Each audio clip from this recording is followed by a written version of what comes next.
So, hello everyone. Last but not least, we will be doing active listening. Basically, in the fast-paced and intensively strategic world of football coaching, success hinges not only on tactical acumen but also on the ability to connect with players on a profound level.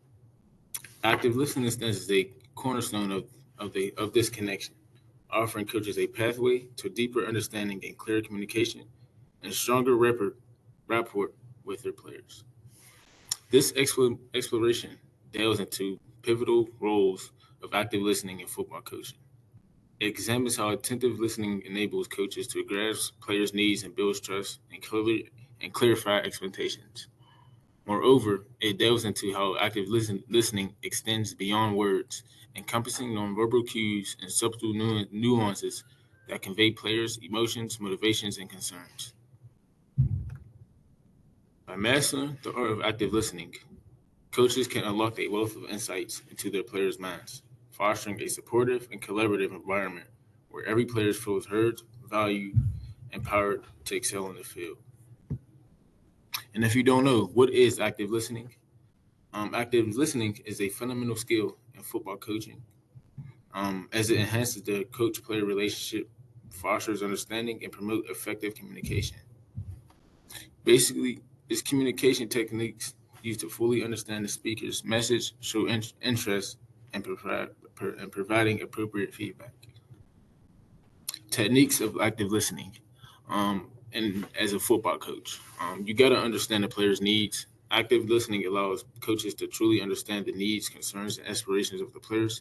By attentively listening to the players' feedback, questions, and challenges, coaches can tailor their coaching approach to meet the individual needs of each player, maximizing their potential for growth and development.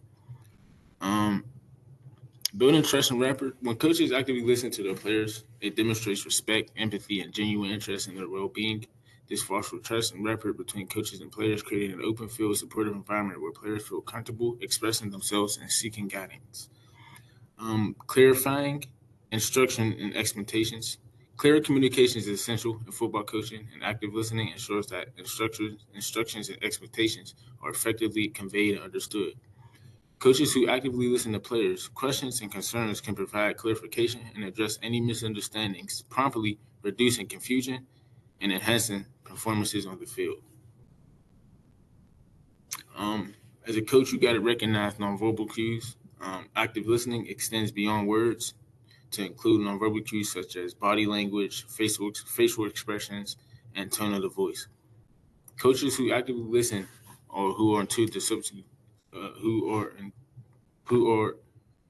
who are attuned to these subtle cues, enabling to gauge players' emotions, motivations, and level of engagement accurately. This insight allows coaches to adapt their coaching approach accordingly, providing the necessary support and encouragement when needed. So the techniques for active listening, ask open-ended questions, request clarification, be attentive, summarize, paraphrase, reflect feelings, be attuned to feelings, and ask primary questions. So, firstly, asking open questions. This is very important. You always got to listen as a coach, especially to your players. If you're not listening as a player, you're not going to feel acknowledged. Your feelings is you're going to feel worthless, and no one likes to feel like that. That's a bad feeling to have. You got to be attentive. That's the most important. You got to understand. You got to listen to the players' feelings. You really got to reflect their feelings. You got to acknowledge their feelings. That's just the skills you got to have of being a human being. Those are a must have. You got to have those. But overall, active listening is a cornerstone of effective football coaching, enabling coaches to connect with their players on a deeper level, which optimizes performance and cultivate a positive team culture grounded in trust, respect, and collaboration. Engaging through active listening. Basically, examples like I understand that you're frustrated. Let's talk about how we can improve or fix this.